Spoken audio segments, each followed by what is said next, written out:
तो हम लकी हैं, आप सबसे आज दोबारा मुलाकात कर रहे हैं। अच्छा, जी। सब लकी है। सुनने वाले, सुनाने वाले और अरेंज करने वाले सब सब लकीएस्ट है। इसलिए सभी का शुक्रिया। आज शुक्रवार है, सबकी शुक्रिया। अच्छा, शुक्रवार की शुक्रिया। Thank you. आपकी भी शुक्रिया। Thank you. अच्छा। ओम शुरू करूं अभी हाँ कथा। शुरू कीजिए, शुरू कीजिए। सच्ची सत्यनारायण की कथा। हम्म। बाबा आया है हम बच्चों को सच्ची कथा सुना करके सत्य नारायण बनाने के लिए। सच्चा नारायण जो हम सभी सतयुग में नारायण बनेंगे, लक्ष्मी बनेंगे। तो बाबा राज्य स्थापन करने आया है लक्ष्मी नारायण का। तो सच्ची सत्यनारायण की कथा है जो बाबा ने हम बच्चों को सिखाया है। और बाबा के बगिया के आप लोग सब बड़े भिन्न भिन्न वैरायटी फूल है। ये फूलों का गुलदस्ता है। देखो बाबा को जब कभी फूल देते थे, कहाँ भी बाबा जाए तो फूल नहीं लेते थे। बाबा कहते थे मुझे ये फूल नहीं चाहिए, मुझे चैतन्य फूल चाहिए। और फूल कौन सा फूल चाहिए? तो बाबा बताते थे देखो फूल 3 प्रकार का होता है। एक फूल है जिसमें सुंदरता और खुशबू के गुण दोनों हैं, गुणवान भी है और सुंदर भी है। और एक फूल वो है जो केवल सुंदर है, खुशबू नहीं देता। और तीसरा फूल है जो सिर्फ खुशबू देता है, सुंदर नहीं लगता। तो देखने में ये 3 प्रकार के फूल हैं। तो आप बच्चों को कौन सा फूल बनना है? आपको तो रोहे गुलाब बनना है, क्योंकि रोहे गुलाब जो है वो खुशबू भी देता और सुंदर भी अच्छा लगता है। तो बाबा के बगिया के आप सब रोहे गुलाब। फिर बाबा कहते जैसे लिली का फूल है, बहुत सुंदर लगता है पर उसमें खुशबू नहीं होती है। तो मेरे भी ऐसे कई बच्चे हैं कि बड़े अच्छे ज्ञानी हैं, सबको ज्ञान सुनाते हैं, बड़े अच्छे हैं, रमणीक है, लेकिन जो अंदर वो दैवी गुणों की धारणा होनी चाहिए वो खुशबू नहीं आती है। वो खुशबू की कमी है अभी। और तीसरा फूल है जैसे बाबा ने दिखाया, ये चंपा है। तो चंपा में सुंदरता तो नहीं पर खुशबू है, चमेली में खुशबू है, बेला के फूल में खुशबू है। परंतु बच्चों को खुशबूदार और सुंदर बनना है। तो इस तरह से एक दिन बाबा हमको बगिया में ले चला, मुरली सुनाने से पहले, क्लास से पहले, कहा ये छोटा डलिया पकड़ो और मेरे साथ चलो। और ले जा करके उसमें से फूल का चुनो। तो तीनों प्रकार के बाबा ने फूल चुनवाए। और हंसी की बात है, उसमें कोई तो मुखड़ी बंद कली थी, कोई आधा खिला था, कोई पूरा खिला था, और कोई मुरझाया फूल। बाबा ने कहा बच्ची ये भी तोड़ो, और ला करके अपने संदली पे रख दिया। जब क्लास पूरी हुई तो बाबा ने बच्चों को बुलाया, कहा देखो बच्चे आओ और आ करके इसमें से अपना अपना फूल अपनी अवस्था अनुसार खुद उठाओ। आप क्या समझते, सबने उठाया होगा?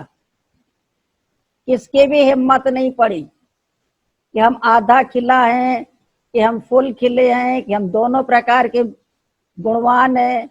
तो किसी ने फूल नहीं उठाया। तो बाबा ने कहा कि देखो बच्चे, अपनी अवस्था को इतना श्रेष्ठ बनाओ जो उसमें कोई संकोच नहीं हो, किसी भी प्रकार का संकोच न हो। तो ऐसे बाबा फूल कभी स्वीकार नहीं करते थे, पर कहते थे मुझे तो चैतन्य फूल चाहिए, जो बाबा के बच्चे, बाबा की बगिया के फूल है। ऐसे बहुत सारी बातें बाबा की जब बाबा के पास में थी। और वो अपना शांति स्तंभ के सामने ट्रेनिंग सेंटर नीचे का हिस्सा बन गया था। जो पार्टी आती थी, आप सबको मालूम होगा कि पहले बाबा के पास भाई बहनों को ठहरने की जगह नहीं होती। जहां अपना बना हुआ ओम शांति भवन, सुखधाम, सुखधाम के पीछे का जो पहाड़ी है उसके ऊपर एक आप देखेंगे लाल कलर का मकान है, वो भाड़े पे लेते थे। अभी उसमें कुछ संस्कृत की पाठशाला खुल गई है। जब वो मिल जाती थी तब बाबा कहते थे आओ बच्चे, टेलीग्राम देते थे, अब आ सकते हो। तो उतनी ऊंची पहाड़ी पर जाना, बच्चों का रहना, फिर आना।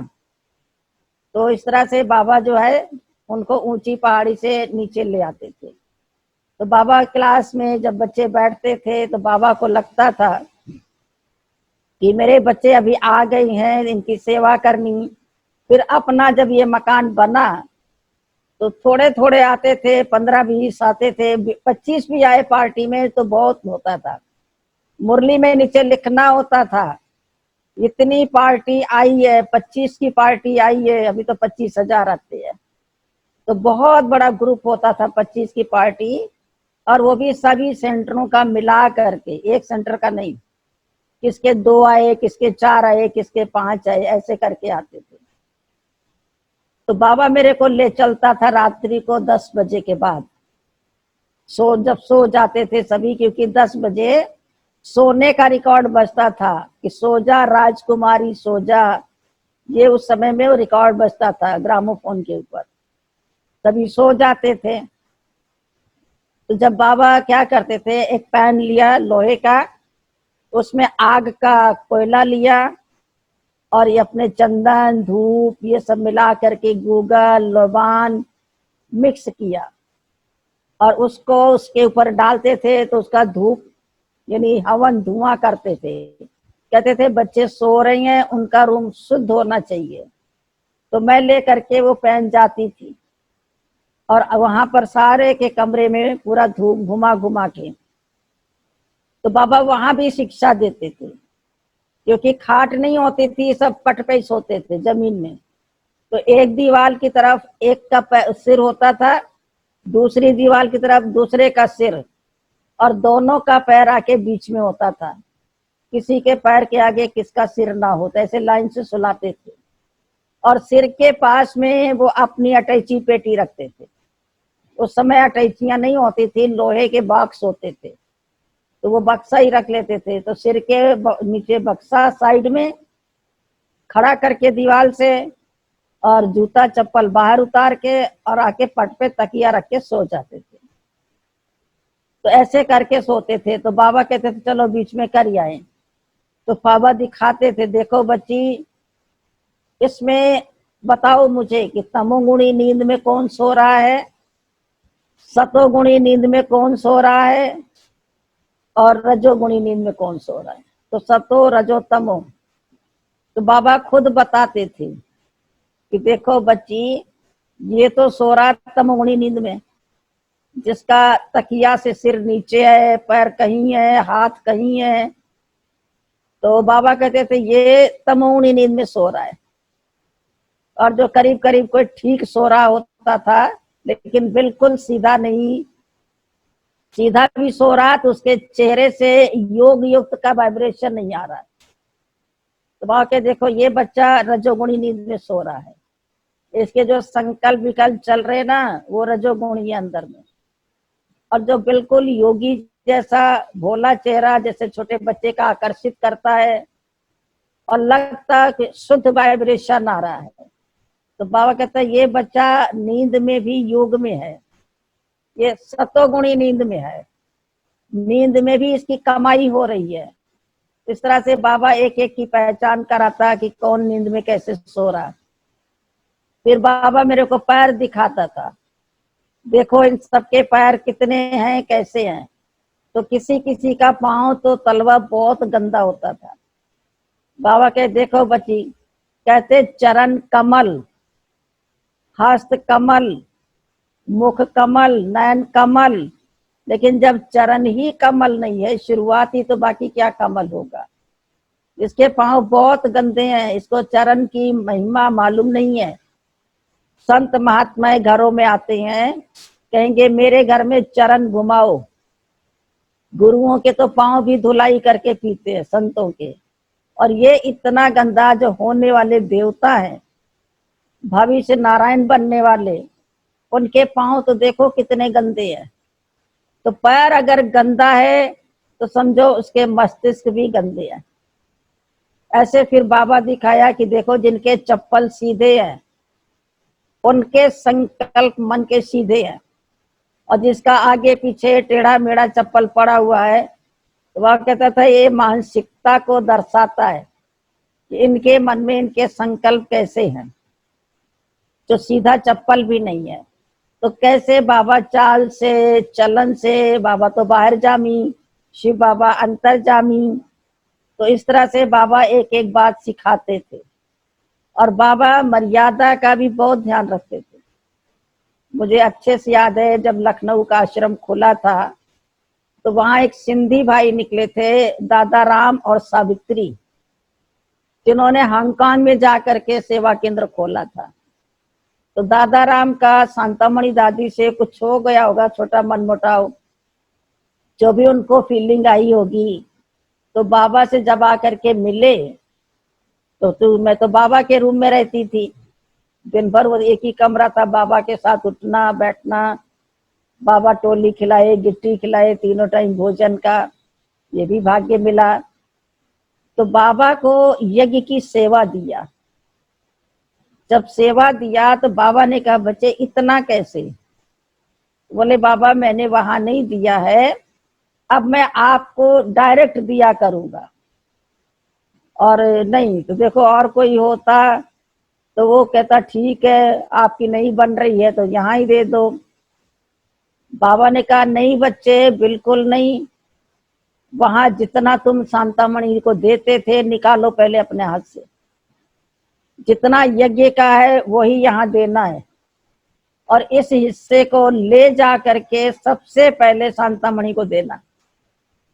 ऐसे नहीं किया जाता है कि वहां का काट करके बंद करके फिर यहाँ दो।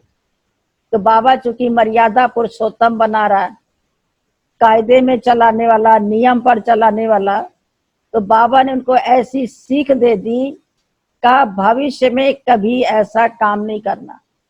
जो सेंटर की सेवा लाके यज्ञ को दो, यज्ञ का यज्ञ में, सेंटर का सेंटर में।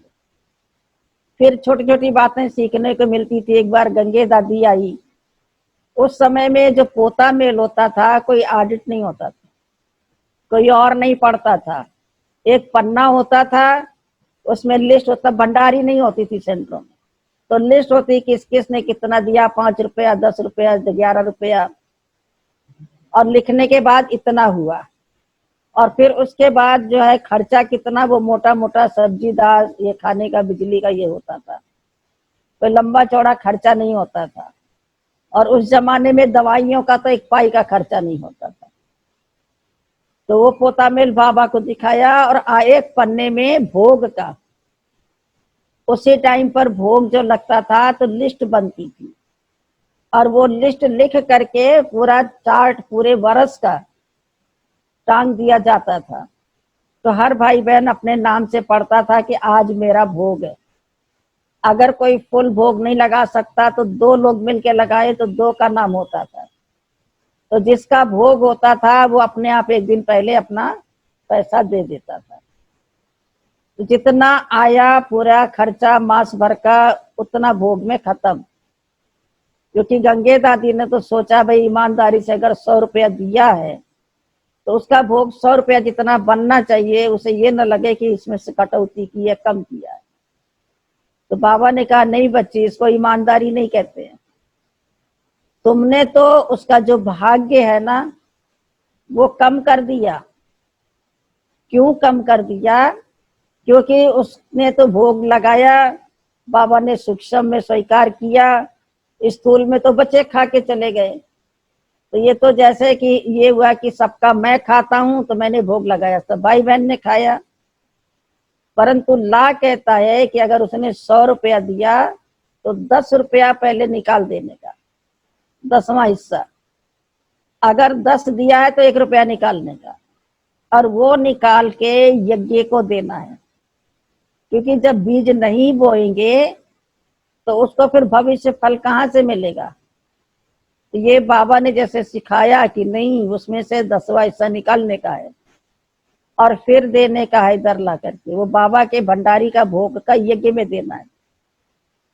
जैसे और भी अपने जो गुप्ता जी बनारस वाले, कमला बहन उनकी मिसेज, वो फर्रुखाबाद सेवा केंद्र पर थी, तो वो भी पोता मेल लेकर के आई, बाबा को गद्दी पे दिखाया रूम पे। तो उसमें क्या था कि 3 बहनें थी सेवा केंद्र पे, और पोता मेल जो लेकर के आई तो वो लाई मास का खर्चा 110 रुपया। बाबा ने कहा बच्ची तुम 3 बहनें 110 कैसे खर्चा किया? एवरेज पर हेड पर मंथ 30 रुपया आना चाहिए, इससे अधिक नहीं खर्च होना चाहिए। उस 30 रुपया में तेल, साबुन, कपड़ा लत्ता, जूता चप्पल सब है, पेस्ट ब्रश, कपड़ा सब, तो पर हेड इतना ही होना चाहिए। तो 3 बहनों में तो 90 रुपया खर्च होना चाहिए, और तुम 110 रुपया खर्च करके आई हो। ये तो तुमने अपना भाग्य गंवाया। ये 20 रुपया तेरे भाग्य से कट जाएगा, ये सतयुग में नहीं मिलेगा। इसीलिए जितना है उसी हिसाब से चलो, फजूल की खर्ची नहीं करो। फजूल खर्च करने वाले का व्यर्थ चला जाता है, उसका भाग्य नहीं मिलेगा, कट जाएगा। तो सीखने को मिला कि देखो बाबा कितनी कीमत और कितनी उसमें शिक्षा दे देता है कि कहाँ कहाँ नुकसान कर रहे हैं हम। तो इस प्रकार से बाबा से बहुत सारी बातें सीखने को मिल जाती। और कहाँ कहाँ तो बाबा इतना भोले बच्चों के साथ भोला होता। जैसे हमने बताया था ना कल, मेरा छोटा भाई शिव कुमार 12 बरस की आयु का था, उससे कांच का गिलास टूट गया। बाबा को पता चला, अब उसी टाइम इतना तो धन संपन्नता नहीं है, एक एक चीज को संभालना है। उसको बुलाया, बच्चू तुम इधर आओ, ये कांच का गिलास कैसे टूटा? देखो बाबा त्रिलोकीनाथ, भाग्य विधाता, सबका भाग्य बनाने वाला, और एक कांच का गिलास, क्योंकि उसमें यज्ञ में कौड़ी कौड़ी हीरा था, उसकी कीमत थी। और वो इतना भोला कहता बाबा ठहरो अभी बताता हूं कैसे गिलास टूटा। और जा करके दूसरा गिलास ला के हाथ से पकड़ के गिरा के देखा, ऐसे टूटा। एक तो पहले टूटा और दूसरा तोड़ के दिखाया, ऐसे टूटा। तो कमाल है बाबा की। भोलानाथ बाप अभी घर में होते, लौकिक में होते, तो शायद माँ बाप एक चाटा और लगाते। एक तो तुमने पहले तोड़ा, एक अभी तोड़ रहे हो। पर बाबा ने क्या प्रतिक्रिया व्यक्त की? बाबा ने कहा अरे ये बच्चा तो मम्मा से ये प्रैक्टिकल है, बना करके दिखाने वाला है, कहने वाला नहीं है, थ्योरी पे चलने वाला नहीं है। तो एक बाबा ने देखो उससे उसको शाबाशी दे दी, और वो एक वरदान लग गया। कुछ नहीं कहा तुम नुकसान कर रिया, क्या किया, नहीं। तो ऐसे बाबा हर एक को पालना देते, वरदान देते, क्योंकि बाबा के मुख से जो निकलता वो वरदान निकलता। बाबा के वरदान ही महावाक्य होते थे। तो बाबा कभी कभी जो है ना, इस तरह से बहुत अच्छी सेवा, बच्चों की पालना भी किया, उसको फील भी नहीं हुआ, खुश रहा गिलास तोड़ के, और वरदान भी मिल गया। इसलिए बाबा को भोलानाथ कहा गया है। तो बाबा पग पग पर एक एक बात सिखाते चलते रहते थे। इसी प्रकार से बाबा ये भी कहते बच्चे कुछ भी हो जाए तो तुम्हारे मन को रंजिश नहीं होनी चाहिए। तो एक बार जेपी भाई को बाबा ने बोला, क्योंकि ये तो मैंने कल बताया था कि हम लोग आए तो घर वापस नहीं गए। जेपी भाई को कहा देखो बच्चों तुम कहीं आते जाते नहीं हो, तुम कलकत्ता बाबा की गद्दी देख के आओ, और मैं परदादी को लिख देता हूँ, तुमको घुमाएगी फिराएगी सब दिखाएगी। बड़ा खुश कि मैं कलकत्ता जा रहा हूँ, बाबा की गद्दी पे जा रहा हूँ। और वो जब उसको विदा किया, टिकट लेके बिठा दिया, तो कोई ऐसा अर्जेंट काम आया जो वो ही कर सकता था। जैसे बताया ना 4 कुएं खोदे या और भी कारोबार, तो ऐसा काम था वो ही कर सकता था। तो बाबा ने विश्वरतन दादा को बोला कि ऐसा करो बच्चे, उसको कैसे भी करके वापस लाओ। कहा बाबा ट्रेन तो छूट गई होगी, अभी कैसे मिलेगी? तो कहा नहीं ऐसा करो, सिरोही में स्टेशन मास्टर को फोन करो और उसको बोलो फलानी बोगी में बैठा इस नाम का व्यक्ति, उसे उतार लें और उसको जो है वापस भेजे माउंट पे। तो विश्वरतन दादा ने ऐसा ही किया, स्टेशन मास्टर को फोन किया, वो वापस आया, बड़ा खुशी खुशी आया, जरा भी चेहरे पे सिकन नहीं, मायूसी नहीं, सुस्ती नहीं कि हम तो जा रहे थे, मुझे वापस लौटा लिया गया, क्योंकि छोटा था तो खुशी होती है। तो बिल्कुल नहीं ऐसा हुआ, बड़े आराम से बाबा ने उसको बताया, अपना कार्य किया। तो बाबा जैसे बच्चों की बुद्धि को इतना प्यार से कंट्रोल कर लेते थे कि कभी भी नहीं होता था। और बाबा नियमों के बड़े पक्के, अपन लोग तो कहीं पिघल जाएंगे, बड़ा सेवाधारी भाई बहन है, कोई बात नहीं, रियायत कर दो। एक बार क्या हुआ, कानपुर का एक कुमार भाई जो 30 रुपया महीने की नौकरी करता था, महेश भाई नाम है, अभी भी पांडव भवन में है, और अकाउंट जब ऑडिट होता था मैनुअल, तो वो सामान की लिस्ट टीचर बहनों से लेता था। तो महेश भाई जो है नौकरी की, उसको था कि बाबा ने मुरली में बोला बच्चे 7 साल के बाद विनाश हो जाएगा, तो मुझे तो 21 जन्मों का वर्षा लेना है और 21 बार मधुबन जाना है। तो 7 बार में अगर 1 साल में 3 बार जाऊंगा तो 21 बार पूरी होगी, और नहीं तो मेरी जो है ना वर्षा कम हो जाएगा।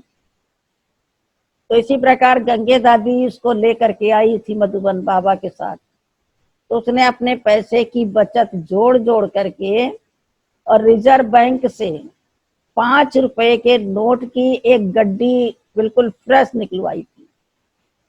तो वो अपने कुर्ता की जेब में रखा हुआ था। बाबा की जहाँ कुटिया है, झोपड़ी में गंगे दादी उसको ले गए मिलाने। तो उसने जेब से निकाल करके और बाबा को हाथ में दिया।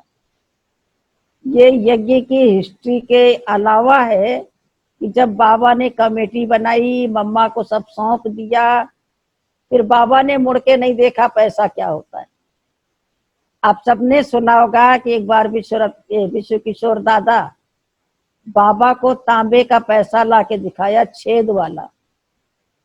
तो बाबा ये क्या है? बाबा कहता होगा नल का वासर होगा, रख दो, कभी नल का लगाने में काम आएगा। कहा नहीं बाबा, ये नई करेंसी है, ये देखो तांबे का पैसा। तो बाबा कहता है क्या ये खटमल गवर्नमेंट इतनी कंगाल हो गई है? कभी असरफियां चलते थे, गिन्नी चलती थी और चांदी के सिक्के चलते थे, आज तांबे को भी बीच में छेद कर दिया, इतनी कटौती कर दी है। तो इस तरह से बाबा तभी पैसा देखा, लेकिन हाथ में नहीं छुआ। पर आश्चर्य है कि महेश भाई जितनी लगन से जोड़ जोड़ के ले गया, एकदम नया, बाबा ने से हाथ में ले लिया।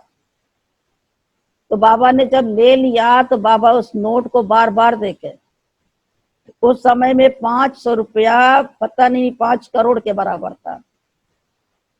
और बाबा उसको वो देखे महेश भाई को, नीचे ऊपर नीचे ऊपर, उसकी उसका जो कद काठी थी, शकल थी, वो बिल्कुल ऐसे लग रहा था ये कुछ नहीं, दुबला पतला, थोड़ा कलर भी इतना फेयर नहीं था, कोई व्यक्तित्व तो नहीं नजर आ रहा था उस कुमार भाई का। बाबा हैरान। बाबा कहे गंगे बेटी ये 500 दे रहा है बेटी, ये 3 बार बाबा बोले। और बाबा उसको देखे, लेकिन उसके मन में जो लगन थी कि मुझे 21 बार जाना है, वो 2 मास के बाद में बोला कि जाना है मुझे आबू। गंगे दादी ने कहा अभी तो होके आए हो, तो अभी कैसे जाओगे इतनी जल्दी? मैं तो चिट्ठी नहीं दूंगी। बोला नहीं दे दो। कहा नहीं, हम उसको था चिट्ठी देंगे नहीं तो वो जाएगा नहीं। पर उसको जो अंदर उछल थी, लगन थी, नौकरी छोड़ दी और अपनी साइकिल को बेच दिया। तब आने जाने का कंसेशन टिकट 35-40 रुपए में बन जाती, तो साइकिल को बेच दिया और वो पहुंच गया। तो 3 ट्रेन बदली करनी होती थी, कानपुर से आगरा, आगरा से अजमेर, अजमेर से आबू रोड। और ये सारी ट्रेन कोयले वाली पैसेंजर होती थी और नैरो गेज, कोई ब्रॉड गेज भी नहीं था, बहुत स्लो गाड़ी चलती थी। तो कुल मिला के कानपुर से आबू पहुंचने में 36 घंटे लगते थे। तो जब उसको चिट्ठी नहीं दिया, खाना पीना नहीं दिया रास्ते का, लेकिन वो चला ही आया। 36 घंटे में आके सवेरे पहुंचा, और जो भंडारे का पीछे का दरवाजा है उधर से ही आना जाना होता था। बस स्टैंड से पैदल आया, हाथ में अपना बक्सा लिए पीछे बैठ गया। तो बड़ी दीदी की नजर पड़ी। बड़ी दीदी ने बोला कि बाबा महेश आया हुआ है। बाबा ने कहा बच्ची वो कैसे आया है सुबह सुबह, उससे पूछो, अभी तो होके गया, कैसे आया, गंगे की चिट्ठी लाया है? तो दीदी आके पूछती है, तो कहता नहीं चिट्ठी नहीं आया, हम तो आए हैं। परमिशन क्यों नहीं लिया? तो साफ साफ बोला छुट्टी नहीं दी, मैं चला आया। दीदी ने बाबा को बताया, तो बाबा ने कहा उसको वापस करो, तुरंत वापस करो, अंदर प्रवेश नहीं देना है। गेट से वापस करा दिया, बैक गेट से। उसको ना तो स्नान करने दिया, न पानी पूछा, न चाय पूछा। और बाबा ने कहा मैं उससे मिलूंगा बिल्कुल नहीं, मेरी शक्ल नहीं देखेगा। तो उसको था मैं शक्ल देखूं, खड़ा रहा। जब बाबा क्लास कराने जा रहा था तो वही देख ली शक्ल, लेकिन बाबा ने मुड़ के नहीं कहा। फिर वो वापस आ गया, आज्ञाकारी निश्चय बुद्धि। बाबा ने मना किया। देखो कोई और होता तो कहता कि आया है तो कोई बात नहीं है, अभी अभी तो इतनी यज्ञ की सेवा करके गया है ये बच्चा। नहीं, वो अपनी जगह है, और नियम कायदा मर्यादा अपनी जगह है। तो बाबा ने कहा चिट्ठी नहीं लाया इसलिए इसको वापस करो। फिर वो वापस गया। तो जैसे वो नीचे उतरा तो गंगे दादी का टेलीग्राम पहुंच गया कि बाबा महेश आएगा, उसको रख लेना। बाबा ने जब चिट्ठी पढ़ी तो विश्वरतन दादा को बुलाया, कहा जाओ जाओ जल्दी उसको बस स्टैंड से वापस लाओ। वो बस स्टैंड साइकिल से गए दादा, तो बस जा चुकी थी। फिर वो आबू रोड तक भी साइकिल से गए तो ट्रेन छूट चुकी थी। तो वो तो वापस हो गया, अभी तो कुछ हो नहीं सकता। 36 घंटे गया और 36 घंटे वापस आया, न भोजन, न पानी, न चाय, न फल, न फ्रूट। 72 घंटे का व्रत किया उस बंदे ने, और वापस आया क्योंकि बाबा ने वापस किया। अगर आजकल के युग में किसी को इस तरह से किया जाता वर्तमान समय, तो शायद उसको इतनी जबरदस्त फीलिंग आती कि क्या पानी भी मुश्किल था, नहाने भी नहीं दिया, चाय भी नहीं पीने दी। लेकिन ये उसके पेपर और उसके निश्चय के पेपर की घड़ी थी, पर उसके ऊपर कोई असर नहीं हुआ। जरा भी उसके मन में संशय, दुविधा, संकल्प, विकल्प कुछ नहीं आया। और फिर वो जब मधुबन आता था, बड़ी दीदी उसको क्लास में सभा में खड़ा करती थी। देखो इसको कहते हैं निश्चय बुद्धि। बनना है तो ऐसा निश्चय बुद्धि बनो जिसको कहते हैं कि तू प्यार करे या ठुकराए, हम तो हैं तेरे दीवानों में, दर छोड़ के नहीं जाएंगे। तो ऐसा निश्चय पक्का होना चाहिए। दीदी उसको सभा में खड़े हो जाओ महेश, परिचय देती थी सबको। देखो एक उदाहरण है निश्चय बुद्धि का। फिर तो उसकी जो लगन थी यज्ञ में समर्पित होना, समर्पित हो गया, उसके सब पूरा हुआ। मेरे सुनाने का मतलब है कि ऐसा बाबा कोई रियायत करने वाला नहीं कि अभी वो पिछले मास इतनी सेवा दिया है तो रख लो, नहीं, वापस करो वापस करो, बिना कायदे आया है। तो बाबा बहुत अपने नियम का पक्का भी था। तो इस तरह से बाबा अगर नियम के पक्के नहीं होते, इतना बड़ा यज्ञ कैसे चलाते? व्यवस्था सारी टूट जाती, क्योंकि बाबा तो आए ये व्यवस्थित जीवन बनाने और सारी व्यवस्था बनाने के लिए, मर्यादा पुरुषोत्तम बनाने के लिए। तो बाबा मर्यादाओं में ही सबको चलाते थे। फिर धीरे धीरे जब मम्मा से मिले, तो मम्मा तो कल थोड़ा सुनाया था, क्योंकि हम सब बहुत भाग्यशाली हैं। हमारे पूरे परिवार का जो जन्म हुआ वो मम्मा के द्वारा हुआ। क्योंकि लखनऊ में जब मम्मा आई थी तो पिताजी मिले थे, जैसा कल बताया, फिर घर में आश्रम खोला। तो सारा परिवार जो चला मम्मा की प्रेरणा से चला। और मधुबन में जब मैं गई थी बाबा के पास तो मम्मा बम्बई में थी। उसी टाइम श्री कृष्ण का और लक्ष्मी नारायण का चित्र प्रिंट हो रहा था। तो बाबा ने मम्मा को कहा बिल्कुल करेक्शन होके, प्रिंट होके ठीक हो तभी आना, चाहे जितना टाइम लगे। तो मम्मा वो चित्र छपा रही थी, बॉम्बे थी, तो कहा अपने सामने करा के लाओ। तो मम्मा जब आई, क्लास में बैठे, सभी मिले, तो जब कोई आता था बाबा मम्मा दोनों संदली पे बैठ जाते थे और दृष्टि देते थे, मिलते थे, गोद में बिठाते थे।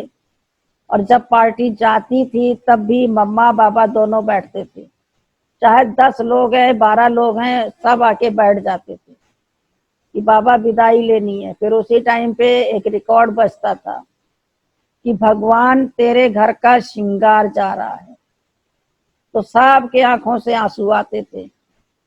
फिर बाबा एक एक को गोद में लेके टोली मुंह में खिला के बादाम, मिश्री और इलायची बाबा देते थे।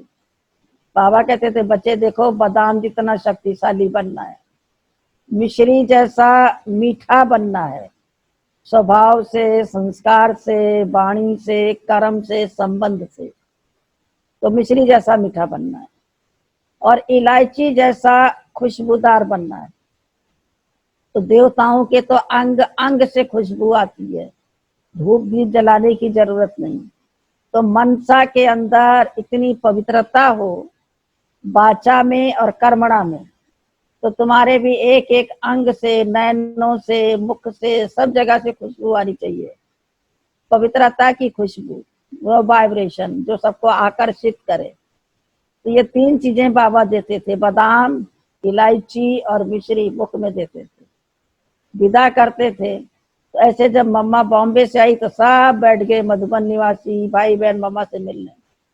चलो चलो मम्मा मिलेगी, एक एक फुटकर मिलने नहीं जाता था, इकट्ठा सामूहिक मिलन हो जाता था।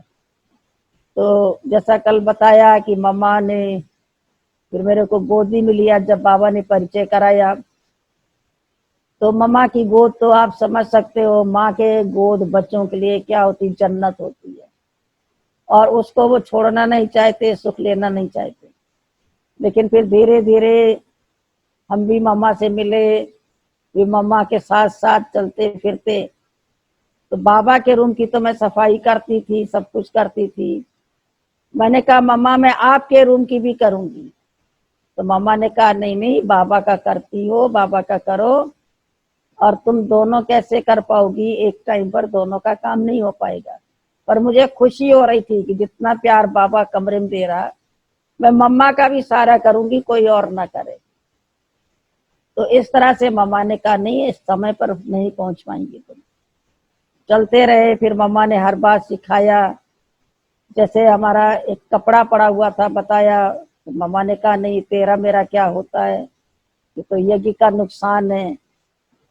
एक बार पालक आई थी, मम्मा ने कहा ये पालक तोड़ दो, तो बड़े आगे के पत्ते पत्ते मैंने तोड़ दिया, और जो उसके नीचे जहाँ पत्ते निकलते हैं, छोटे छोटे पालक के पत्ते थे, किल्ले, वो तो मैंने हटा दिया। फिर मम्मा आई, मम्मा ने कहा देखो तुमने ठीक से साफ नहीं किया है। मैंने कहा नहीं मम्मा, मैंने ठीक से साफ किया है। मम्मा ने अपने हाथ से सब तोड़ के इतना निकाला, इतना, और एक उसमें दिखाया कटोरा में, देखो इतना तो एक का हिस्सा है, और यज्ञ का है, ये नुकसान है, तुम ऐसे फेंक देंगी। क्योंकि हमारे तो गांव में पालक गाय को खिलाते थे, तो हमें तो कोई उसकी कदर ही नहीं थी, इतने छोटी चीज की। तो मम्मा ने सिखाया। फिर यज्ञ में देखिए हर चीज कैसे सफल करते थे, पालक की डंडियां, धनिया की डंडियां, पुदीने की जो होती थी फेंकी नहीं जाती, उसको भोली दादी पानी डाल के, कुछ सब्जी डाल के बॉईल करती थी, और वो सूप तैयार हो जाता था, बहुत खुशबूदार। उसमें फिर सूप तैयार करके देते थे, ऐसे फेंकते नहीं थे, क्योंकि असर तो उसमें है ना, सब सब्जियों की ताकत, खुशबू। तो यज्ञ में देखा कि हर चीज कैसे पाई पाई की कदर है, और उसको कैसे सफल की जाती है। पहले ये सब इकोनॉमी नहीं आती थी, तो यज्ञ में सीखा, और वही यहाँ भी फिर हमारे को आदत पड़ गई सेंटर पर आके करने की। और मम्मा ने कहा था कभी ना नहीं करना, ना माना तो नास्तिक होता है, तुम्हें नास्तिक नहीं बनना है। बाबा कहते आस्तिक बनना है। कभी जीवन में कुछ भी आए, ना नहीं करना। अगर कोई काम बताता है तो सीधा नहीं बोलना, हमको नहीं आता, हमने किया नहीं है, नहीं। तुम सीधा कहना कि देखो हमको इसका तरीका बताओ, आप करके दिखाओ और मैं कर लूंगी। तो ऐसे ही मेरा चलता रहा। फिर एक दिन मम्मा ने खुद कहा, बच्ची आज पार्टी आई है, दही बड़ा बनाना है।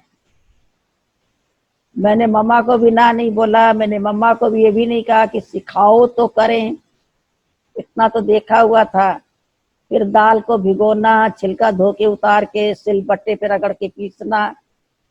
तो मैंने ना भी नहीं बोला और मम्मा को कहा भी नहीं, पर याद करके इसको अच्छा बनाना है। लगन थी मेरा अच्छा बने, सब लोग पास कर दें, खुश हो जाएं। और वो सही में जितनी लगन से बनाया था, इतनी लगन से बनाने के बाद सबके मुख से निकला, कमाल है, दही बड़ा तो बहुत अच्छा बना है। वो बाबा के मम्मा का वरदान मिल गया। तो बाबा ने भी पूछा, बच्ची तुमको सब कुछ आता है? जितनी बुद्धि थी, जितना आता था। मैंने कहा जी बाबा। तो बाबा ने कहा, अच्छा तुम ये भी बना लेती, वो भी बना लेती, खाना बना लेती? मैंने कहा जी बाबा, लेकिन क्या बनाना वो तो पता ही नहीं, कितना बनाना। लेकिन मैंने हाँ बोल दिया। जब हाँ बोला तो बाबा ने कह दिया, बच्ची तथास्तु, ये मेरे को वरदान मिल गया। तो इतना बाबा का बोलना, वरदान देना, उसके बाद में तो जो भी सेवा केंद्र पे सेवा मिली, चाहे फील्ड की मिली, चाहे प्रशासनिक की मिली, चाहे और स्थूल काम मिला, और कुछ भी हो, यहाँ तक कि मैंने कभी साइकिल नहीं चलाई थी, फिर कार भी चलाया। बाबा ने जो महावाक्य दिया, वो पूरी लाइफ में कोई ऐसा काम नहीं जो किसी की मोहताजी हो कि वो आएगा तो ये काम होगा। सब काम बाबा ने कह दिया और मेरे को हो गया। अभी एक बारी आई थी निर्मल शांता दादी कानपुर में भट्टी कराने। तब बड़ी बड़ी दादियां आती थी, कभी चंद्रमणि दादी आती थी, कभी मनोहर दादी, कभी शांतामणि दादी। तो वो जो धर्मशाला बुक किया था, मार्केट के बीच में थी, और मार्केट के बीच में कोई परिवार नहीं था। धर्मशाला में गए थे भट्टी करने तभी। तो ऐसे पर दादी को क्या पता कि यहाँ साधन नहीं है, सिलबट्टा नहीं है। तो बोली कि देखो विद्या, तुम मुझे ताजी दाल की पकौड़ी बना के सब्जी खिलाओ, बड़ी बनाओ।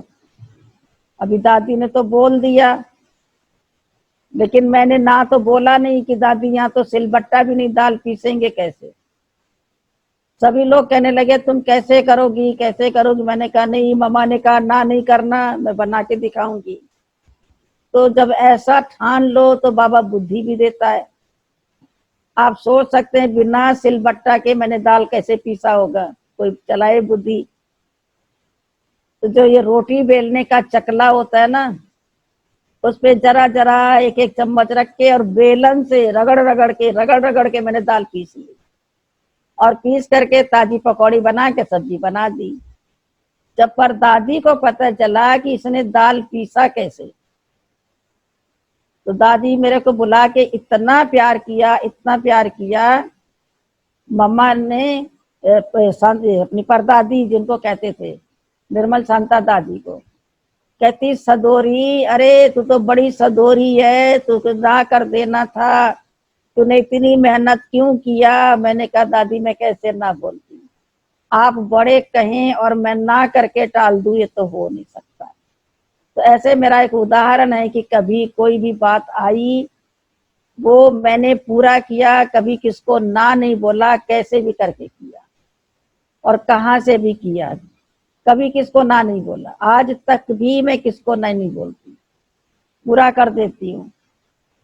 क्योंकि जो कहता है बड़ी उम्मीदों से कहता है, और मैं उसकी उम्मीदों को ना बोल दूं। तो इस तरह मम्मा की बात को सब सुनते करते, फिर मम्मा कहती थी देखो तुम कभी कोई तुमको गिला नहीं करे, तुम्हारी निंदा करे, तुम ये ना कहना कि मैंने तो ये गलत काम किया ही नहीं था, मेरे ऊपर आरोप लगाया जा रहा है। नहीं, शांत मन से सुन लेना और उसको उठा करके अलमारी में ऐसे रखना कि आई बेल काम आएगा। अब कोई ऐसी घड़ी होगी तो यही सीख तुमको उस टाइम पे बहुत मदद करेगी। कभी अपनी प्रतिक्रिया नहीं व्यक्त करना, कभी सिद्ध नहीं करना कि मैं बिल्कुल सही हूं, यह गलत आरोप है। मामा ने कहा अगर तुमने सिद्ध किया तो एक गलत संस्कार पैदा होगा। वो क्या होगा? वो जिद का हो जाएगा, क्योंकि तुम जिद पकड़ लेगी कि नहीं मैं ठीक हूं, मैं ठीक हूं, प्रूफ करो मैं गलत नहीं हूं। और 1 मिनट के अंदर, सेकंड के अंदर बात खत्म हो जाएगी। वो कहने वाला कहे के चुप होके चला जाएगा। तो इसलिए एक भविष्य में कभी पड़े सेवा केंद्र पे तो अपनी स्थिति ऐसा बनाना। और मैंने देखा कि जब कोई अपना दिमाग भारी करके आता था या कमजोरी होती थी मम्मा के सामने, तो मम्मा उसको इतनी शक्ति देती थी, चाहे पार्टी का कोई भाई बहन हो, दृष्टि से, वाणी से, कि उसके अंदर की जो कमी कमजोरी है वो दूर हो जाती और उसको इतनी शक्ति मिल जाती थी दूर करने।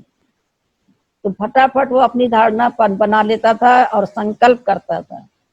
तो इसीलिए शायद मम्मा का दुर्गा रूप भी है, दुर्गुणों को नाश करने वाली। और अगर कोई आता था कभी कभी जोश में, उस समय इतना नहीं था मम्मा है बस, घर में परिवार में जैसे मम्मी पापा के आगे बच्चे हल्के होते हैं, तो कभी कभी कोई थोड़ा ऊंचा बोल लेता था तो मम्मा उसकी कमजोरी को, उसके अंदर की कमी को, जैसे उसके अंदर जो भी है, या कोई ईर्षा बस आया, ईर्षा का है, तो एकदम ऑफिशियल काली रूप हो जाती थी। और काली रूप से उसके मैंपन का जो है ना, अभिमान का गला काट देती थी कि मैं करता हूँ, मैं जानता हूँ, मैं ऐसा हूँ, मैं जो हर शब्द। तो मम्मा कहे ये क्या, ये तो बकरे की जन्मजात बोली है, मैं ये मैंपन काटो। तो मम्मा जब ऑफिशियल रूप लेती थी और उसको इस ध्यान से नहीं सुनती थी तो वो भी समझ जाता था अब भविष्य में मुझे इस मैंपन को खत्म करना। और मम्मा हर एक के दिल को शीतल कर देती।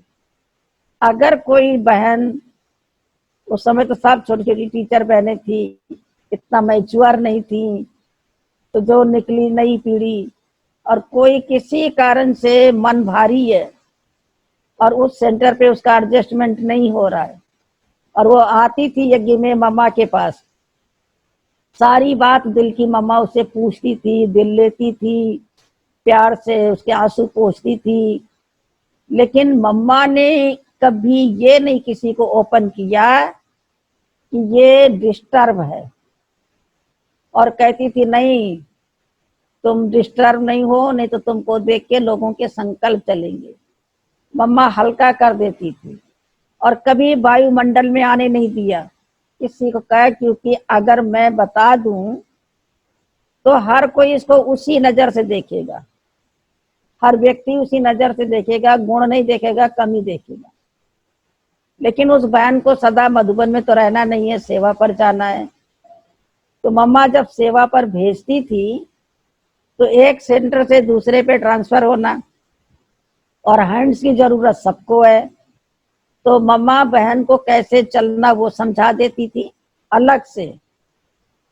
और जिस बहन को दे रही हैं इतनी तारीफ करके मम्मा देती थी, इतनी तारीफ करके कि इसको ले जाओ, इतना अच्छा हैंड्स है, इतना गुण है, कला है, सब कुछ है। तो इस तरह मम्मा समझा के भेजती थी। तो ले जाने वाली बहन के भी दिमाग में नहीं कि ये क्यों ट्रांसफर हुई है, नहीं तो वही संस्कार, अच्छा तभी तो तुम्हारी वहां पटी नहीं ना, तभी तो तुमको वहां इज्जत मिली नहीं ना। तो ये जो ताने मिलते, इसलिए इसका मम्मा ने कहीं गुंजाइश ही नहीं रखा कि कोई उसी इम्प्रेशन से देखे। तो वो बहन भी खुशी से ले जाती थी, और जो बहन को भेज रही हैं वो जब सुनती थी कि मम्मा इतनी महिमा करके मुझे भेज रही सेवा के लिए, तो मम्मा जो महिमा करके भेज रही है तो उसे भी अपना रिकॉर्ड बनाना था, फेल्यूर तो होना नहीं था। तो देखो उसको मम्मा कैसे सेट कर देती थी। इस प्रकार मम्मा सारा कुछ कर दिया करती थी तो उसको भी पता ना चले। तो ऐसे ही सारा काम मम्मा के द्वारा बाबा कराते थे। एक बार बाबा ने पत्र लिखाया जितने जगत गुरु है सबको पत्र लिखो कि जगत एक है, गुरु एक होना चाहिए। तो आप तो 4 मठों के 4 गुरु हो, कोई बद्रिका आश्रम का है, तो कोई पुरी का है, तो कोई संगेरी मठ का है। तो एक जगत के 4 गुरु कैसे हो सकते हैं? एक मकान का एक मालिक होगा ना, हेड। तो बहुत अच्छे ढंग से पत्र था। तो वो पत्र बाबा ने मम्मा के द्वारा सब गुरुओं को भिजवाया। और एक बार ऐसा ही क्या हुआ, कलकत्ता में विश्वामित्र पेपर निकलता था, किसी ने भड़का के प्रेस वाले को, उसके घर की लेडीज जाती होंगी या सुना होगा, पेपर में बहुत गलत गलत छपवा दिया, बहुत गलत छपवाया, वरना बिल्कुल ही समझ लो कि सारी चरित्रहीनता की बात डाल दी इसने। तो जगदीश भाई ने कहा, बाबा इतना गलत अश्लील शब्दों में इसने लिखा है पेपर में, इसके ऊपर आप छुट्टी दो तो मैं केस करूं। बाबा ने कहा, नहीं नहीं बच्चे, बाप बच्चों पे केस नहीं करता है।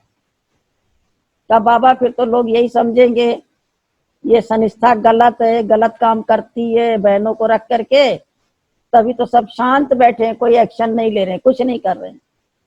तो बाबा ने कहा, नहीं बच्चे, युक्ति से मुक्ति मिलती है, योग युक्त है तो युक्ति युक्त भी है, तो युक्ति से काम करो। देखो, उसको बहुत प्यार से पत्र लिखो कि तुम्हारे पेपर का नाम है विश्वामित्र और आप हमारे हैं परम मित्र। तो कहते, निंदा हमारी जो करे, मित्र हमारा सो। पुरानी कहावत है कि निंदक निरे राखिए, आंगन कुटी छवाए। उसकी कुटिया आंगन में कर दो जो निंदा करता है। तो आप तो हमारे परम मित्र हैं। क्यों परम मित्र हैं? क्योंकि बिना पैसे आपने अपने पेपर में इतना स्पेस देके एडवर्टीजमेंट कर दिया है।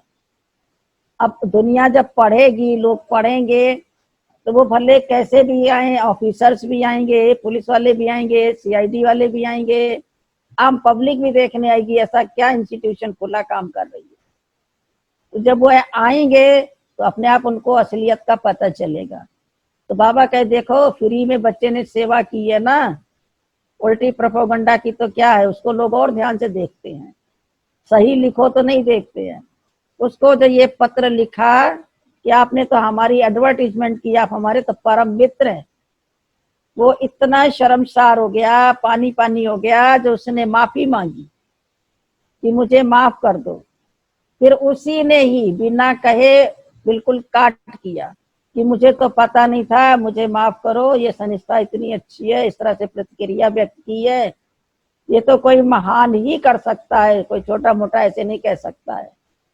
तो वो इतनी बढ़िया उसका खंडन कर दिया, उसी पेपर वाले ने इतना अच्छा छापा ब्रह्मा कुमारी के लिए। तो देखो, बाबा कहते, बच्चे अगर दूध देके सांप मरे तो जहर देने की जरूरत क्या किसी को, तो दूध पिला दो ना। तो ये इसी तरह बाबा ने बहुत अच्छे युक्ति युक्त चलना है बच्चे, तो युक्ति से मुक्ति मिलेगी, परंतु जब योग युक्त होंगे तो मुक्ति मिलेगी। तो ऐसे मम्मा बाबा, और एक विशेष बात बताएं कि पूरे वर्ल्ड का एक इतिहास है कि बाबा जब कानपुर आए थे तो कानपुर से लगा हुआ एक उन्नाव शहर है, उन्नाव शहर में गुप्ता जी जो बनारस वाले कानपुर के थे, तो वहां पे बाबा का इंतजाम किया और किसी का निमंत्रण भी था, एक परिवार ज्ञान में चलता था। तो सबको था कि अगर बाबा भाषण करेगा, क्योंकि नए पुराने सबको मिक्स कर दिया, तो नए पुराने तो बहुत गिने चुने 4-6 लोग थे, सबको इनवाइट कर दिया, खास खास लोगों को, कि हमारा ब्रह्मा बाबा आया है, वो ज्ञान सुनाएगा। और बाबा का कहना, जो कोई पहचानता नहीं तो मैं बंदरों के बीच में थोड़ी जाऊंगा, जो बच्चे पहचानते हैं उनके सामने जाऊंगा, मुझे जो कहना बच्चों को कहूंगा। लेकिन इतने प्यार से मंच बनाया, सबको बुलाया, माइक लगाया, ये वर्ल्ड का इतिहास है जो किसने सुना भी नहीं होगा। उन्नाव में बाबा ने माइक पर बोला, पब्लिक के बीच में बोला, लेकिन बोलते बोलते बाबा को जैसे आवाज माइक की कभी बोला नहीं था। तो बाबा कहता, बच्चे हटाओ तू तारा, ये तू तारा हटाओ, बाबा ऐसे ही बोलेगा। तो भले 5 मिनट बोला, पर बाबा ने माइक पे बोला। ऐसे मम्मा का किया था तो मम्मा ने तो बोला, मम्मा ने नहीं कहा कि हटाओ तू तारा, वो कानपुर में किया था।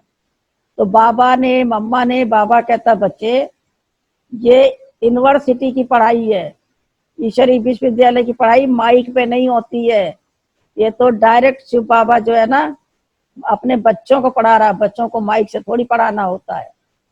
तो मैं बच्चों को पढ़ाता हूँ।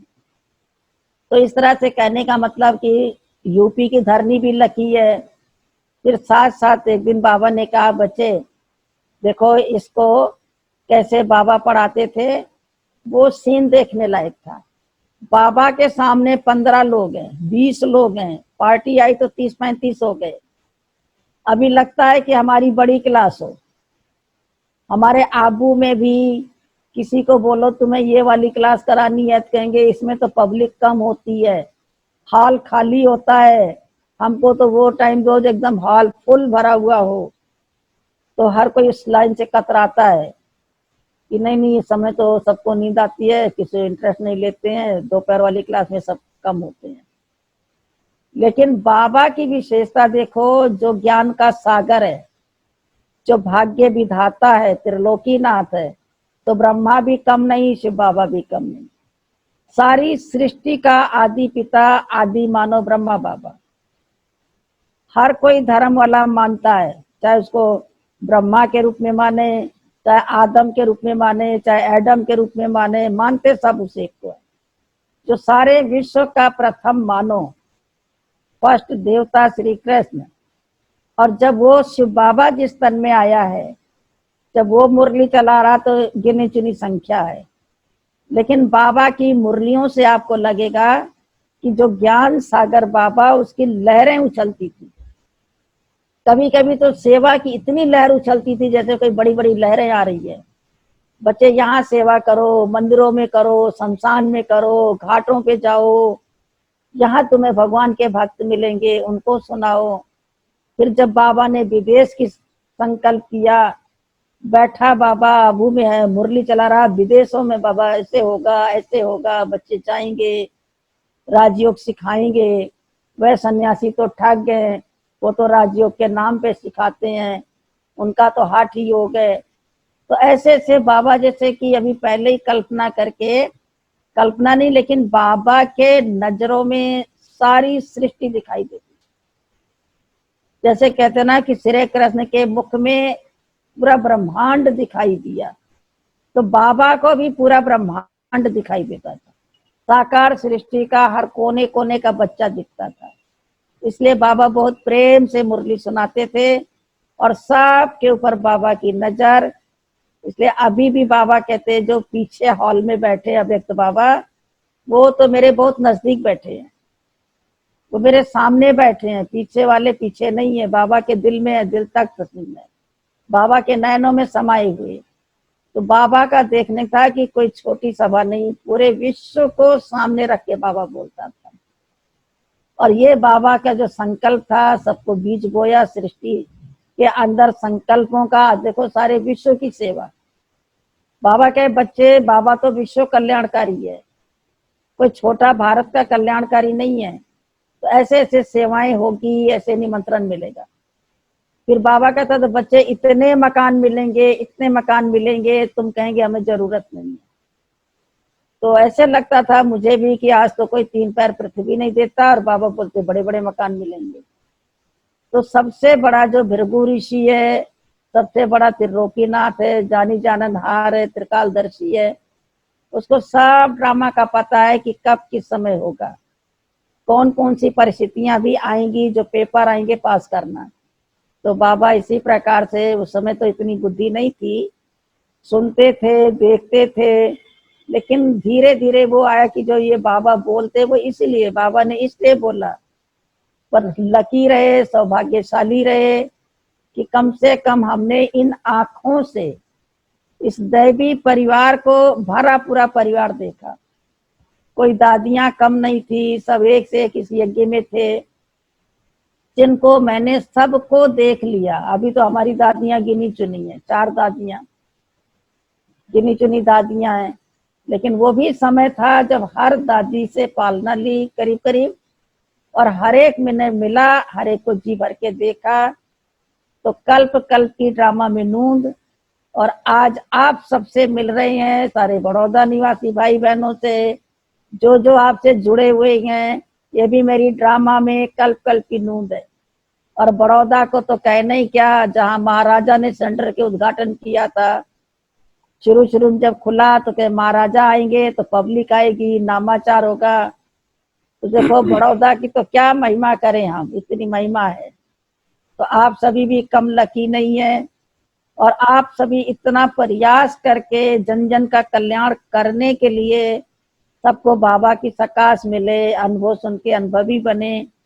तो जिन जिन ने ऑर्गेनाइज किया, इसका संकल्प किया, सहयोग दिया, सुनने का सहयोग, प्लान बनाने का सहयोग, प्रैक्टिकल लाने का सहयोग, वो सब के खाते में है, सब बहुत बहुत लकी हैं। एक छोटी सी बात बताऊं, एक बार मैं जब कानपुर में आ गई तो मुझे बहुत संकल्प चलता था। वैसे तो मैंने संकल्प चलता था कि गंगे दादी जाके बाबा को पैसा देती थी भंडारी का। तो मुझे लगता था कि हमारा तो भाग्य है नहीं, हम तो तन मन से सेवा कर रहे हैं, हम धन से तो करते नहीं। कभी कभी बोलते थे फिर हमको धन सतयुग में कहाँ से मिलेगा, हम तो तन मन की सेवा कर रहे हैं। तो गंगे दादी ने बाबा को बोला इसको ये संकल्प आते हैं। तो बाबा ने कहा नहीं बच्ची, तुम्हारा भाग्य बनता है। मैंने कहा बाबा मैं कहाँ सेवा करती हूँ। बाबा ने कहा नहीं, जो जो बाबा के बच्चे बने हैं, जहाँ सहयोग दे रहे हैं, उनके भाग्य से आता है। तो यज्ञ में जो आता है उसमें भी उनके भाग्य का आ जाता है। बच्ची ये जॉइंट स्टॉक कंपनी है, सबका शेयर है, तो इसमें आप सबका भी पूरा शेयर है। तो ऐसे चलते चलते पालना लेते लेते मम्मा की पालना शुरू में बहुत ली, पर ये भी लकी कहेंगे, आखिर वो भी दिन आ गया। जैसे 18 जनवरी बाबा का दिन आता, जनवरी मास तपस्या का, बाबा की यादें सताने लगती हैं, सब सामने आती है। तो जून महीना मम्मा का दिन 24 जून, तो हम उसी टाइम कानपुर से पार्टी लेके गए थे। जाना गंगे दादी को था, क्योंकि ये तो पता था कि मम्मा की तबीयत बड़ी नाजुक है। रमेश भाई ने बॉम्बे से फोन किया कि बाबा डॉक्टर ने इतना कहा 3-4 मास की मेहमान है, इससे ज्यादा नहीं निकाल सकेंगे। तो बाबा कहते तुम मुझे क्यों कहते हो, ये तो जिसके लिए डॉक्टर ने बोला उसको बोलो, मम्मा को बोलो। तो ऐसे कैसे हिम्मत करेगा कोई, मम्मा आप 3 महीना 4 महीना की है, बस हिम्मत पड़ेगी कहने की? नहीं। पर बाबा ने रमेश भाई को कहा कहना पड़ेगा, आपको बताना पड़ेगा। मम्मा को बताया। मम्मा के ऊपर तो कोई फर्क नहीं, क्योंकि मम्मा हर कोई को कहती थी हर घड़ी अंतिम घड़ी है, हुक्म ही हुक्म चला रहा है। कोई मम्मा की महिमा करता तो मम्मा कहती तो ये तो जो है ना पिता प्रसाद है। ऐसे करके मम्मा हर बात में अपने को निरहंकारी रखती, एक रस स्थिति रखती। एक बार बेंगलोर गई मम्मा, सेवा करके आई, तो मम्मा ने सुनाया कि बाबा, तो बाबा ने कहा देखो मम्मा, जो ये सेवा करके आई हो ना, ये सब आपकी प्रजा हो गई। तो मम्मा ने कहा नहीं बाबा, मेरी प्रजा नहीं है, क्योंकि आप विश्व महाराजन बनेंगे तो सारी प्रजा तो आपके ही अंडर में चली जाएगी ना, तो मेरी प्रजा कहाँ से आई? तो बाबा ने कहा नहीं नहीं, तुम भी तो महारानी बनेगी विश्व की। तो कहते राज्य राजा का और हुक्म रानी का। देखो बाबा मम्मा को महत्व दे रहा आगे, और मम्मा बाबा को दे रही। तो मम्मा बड़ी निरहंकारी। तो ऐसे मतलब वो समय आया जब जून का महीना आ गया, वो दिन पूरा हो गया। तो पार्टी लेके मैं गई हुई थी। गंगे दादी ने कहा कि तुम जाओ और लौट के आओ तो मैं जाऊंगी। उनको था कि मैं बाद में जाऊंगी मम्मा से मिलने। और बाबा ने लास्ट दिन तक भी ये जाहिर नहीं होने दिया कि आज मम्मा की स्थिति है, कुछ भी हो सकता है। उसी समय अपने बगीचे में, जहाँ बाबा की कुटिया है, जो मेडिटेशन हॉल है, सब बाबा ने अपने हाथों से अंगूर की बेल लगाई थी। हैदराबाद से पौधे आए थे, माली के साथ खुद मिलके लगाया था, बड़े प्यार से सींचा था, और बहुत बड़े बड़े अंगूर निकले थे, खूब अंगूर निकले थे। 24 जून को वो अंगूर टूटा, और बाबा ने सब सेंटरों को भेजा, गत्ते के बॉक्स में भर के अंगूर के पत्ते लगा के, और सूजा लेके बॉक्स को छेद करके, ताकि खराब ना हो, उसको हवा मिलती रहे। तो वो सारे सेवा केंद्र जितने उस टाइम पर थे सब जगह भिजवाया। शाम के टाइम बाबा ने क्या किया, मम्मा को, जबकि मम्मा की तबीयत इतनी वैसी नाजुक थी, तकिया लगा के सहारा दे के मम्मा को उठा के बिठा दिया। जितने मधुबन निवासी और जितनी पार्टियां आई थी, बाबा ने कहा मम्मा आज अंगूर टूटा है, आपको अपने हाथ से सबको अंगूर देना है। तो बाबा ने क्या किया कि जो लच्छू दादी थी वो मम्मा के हाथ में अंगूर दे रही थी, और बाबा ऐसे सहारा देके मम्मा से दिलवा रहे थे। तो सबको दिया मम्मा ने, सबको दृष्टि दी, दो दो शब्द सबसे बात किया। जब मेरी बारी आई तो कहा कि क्यों गंगे नहीं आई है। तो मैंने कहा मम्मा मैं पहुंचूंगी, फिर गंगे दादी आएंगी, हमारे बाद में आएंगी, आपसे मिलेंगी। तो कहा अच्छा तुम मेरी याद देना। मैंने कहा जी मम्मा मैं जरूर याद दूंगी। बाबा ने कहा जिन जिन की टिकट बनी है वो वापस जा सको, चले जाओ। मम्मा मिल गई ना, मम्मा ने विदाई दे दी ना, जाओ सभी। हमारी तो ट्रेन थी, हम लोग चले आए। लेकिन रास्ते में पहुंच भी नहीं पाए। मम्मा का उसी दिन अव्यक्त स्थिति हो गई, बाबा की गोद में जाके समा गई, फरिश्ता चला गया। तो लास्ट में, और देखो बाबा ने किसी को आंसू नहीं बहाने दिया। कितना युक्ति से बाबा ने काम किया, जानते हुए भी भोला बना रहा। सबको कहा बच्चे चलो चलो, मम्मा के शरीर को तो हम हॉल में लाएंगे, वहीं योग करना। और कहे देखो इतना योग करो, इतना योग करो कि ऑलमाइटी बाबा से कि मेरी माँ वापस करो। और मैं भी ऑलमाइटी से अभी लड़ाई करता हूँ, मैं भी योग में बैठता हूँ कि मेरे बच्चों की माँ को कैसे बुलाया, वापस करो। तो साहब की बुद्धि को बाबा ने एक शिव बाबा से जोड़ दिया, ऑलमाइटी। बाबा ने कहा खूब बाबा से बातें करो, एकाग्र हो जाओ, बाबा आपकी माँ को लौटाएगा। इतने बच्चों की दिल की पुकार है, बाबा कैसे रख सकता है, मम्मा कैसे जा सकती है, बाबा बैठा और मम्मा चली जाएगी। तो सबका बुद्धि योग लगा दिया। लास्ट तक भी अर्थी की तैयारी हो रही है, फूल आ गया है। बाबा कहे देखो बच्चे हारना नहीं, हिम्मत। अरे चिता से भी मम्मा आ सकती है उठ करके, जादू हो जाएगा, बाबा भेज देगा तुम्हारी माँ को। अभी खेल पूरा हो गया, चिता को भी आग लग गई, पर किसी को रोने नहीं दिया। ऐसे बाबा ने अंत तक सबकी बुद्धि को पकड़ के रखा, जरा भी वातावरण चेंज नहीं। फिर मेरे को अच्छी तरह याद है, एक बहन थी जो वो थोड़ा देरी से आई, गेट से रोते रोते रोते, नाम में अभी भी याद है मुझे उसका। पहले वो जयपुर में थी, फिर महाराष्ट्र में चली गई थी। बाबा उसको इतना आंख दिखाया, बोला अच्छा, क्योंकि उसके मुंह से निकला माँ बिना तो मैं का सोना, मेरी माँ चली गई, आंसू बहाते। बाबा कहता मुठी चरी, चरी मना सिंधी को पागल कहते ना सिंधी भाषा में, ये चरी मुठी तू आई है परचुआनी करने के लिए, मना अफसोस व्यक्त करने आई है। अरे माँ कहाँ मर गई है, वो तो पुरुष तन बाबा का था, तो मम्मा को संभालने के लिए दिया। लेकिन असली माँ तो ये ब्रह्मा है ना, बड़ी माँ। तुम किसकी मुख वंशावली हो, ब्रह्मा मुख वंशावली हो या मम्मा मुख वंशावली हो। तो ऐसे कह के फिर बाबा ने अपने में सबका बुद्धि योग ले लिया। और फिर बाबा ने पार्ट भी दोनों मिलके बजाया, विष्णु चतुर्भुज के रूप में। तो ऐसे करते यज्ञ में मम्मा की पालना, बाबा की पालना। कल बाबा का टोटल सुनाया था, मम्मा से भी बहुत कुछ सीखा, मम्मा का प्यार लूटा, और मम्मा की बातें जो हमें जीवन में सहज रीति से चला रही हैं कि झूठ नहीं बोलना, ट्रांसपेरेंट रहना, कभी ना नहीं करना। तो इस तरह से सारी बातें मम्मा की लाइफ में पक्की हो गई। और मैं समझती हूँ आप सभी उसी प्रेरणाओं में चल रहे हैं। सब बाबा के बच्चे पक्के हैं, सब फरिश्ता बनने की तैयारी कर रहे हैं। और अब तो बस फरिश्ता बनना है, सबको संदेश देना है फरिश्ता बन के, तीव्र पुरुषार्थी। तो आपने हमें समय दिया, इसलिए बहुत बहुत बहुत धन्यवाद आपका। और सब भाई बहनों को ओम शांति, प्यार से सुना, धन्यवाद। ओम हम शांति। सबकी भी बहुत बहुत बहुत याद प्यार, सभी हाथ खड़ा करके दादी को धन्यवाद करो, धन्यवाद करो।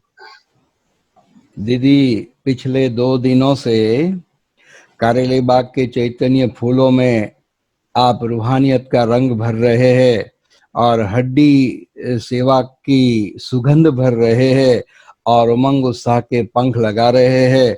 तो साथ साथ कहते हैं ना, मोती बिखरे पड़े होते हैं, लेकिन आप साकार मम्मा और बाबा के श्रेष्ठ कर्मों के मोतियों को स्मृति रूपी धागे में पिरो करके निश्चय की माला तैयार करके सभी चैतन्य फूलों के ऊपर आप डाल रही हो।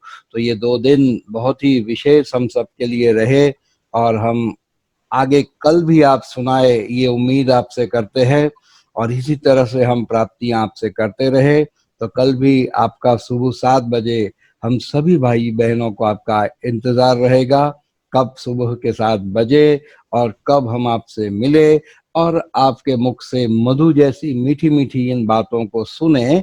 इसके लिए हम इंतजार आपका करेंगे। अच्छा, अहो मेरा भाग्य। ओम शांति। हमारा हो सौभाग्य है दीदी, हाँ, आपको मिल रहे हैं, सुन रहे हैं। तो सृष्टि रंगमंच के इस वर्तमान समय के सीन को हम बहुत याद रखेंगे कि कैसे ये सुनहरे कोरोना के पल आए थे जो बाबा ने हमें आपसे मिलाया और हम आपको सुन सके, आपसे प्राप्तियां कर सके। तो thank you Baba, thank you drama और थैंक यू हमारी मीठी मीठी दीदी जी। अच्छा, ओम अभी शांति। 3 मिनट योग कराइए आप और फिर विदाई लेना। साफ किया, साफ नजर में आया, आईना साफ किया, साफ नजर में आया, जो मैं को साफ किया, जो मैं को साफ किया, साफ नजर तू आया, रब को मेहरबान पाया, आईना साफ किया, साफ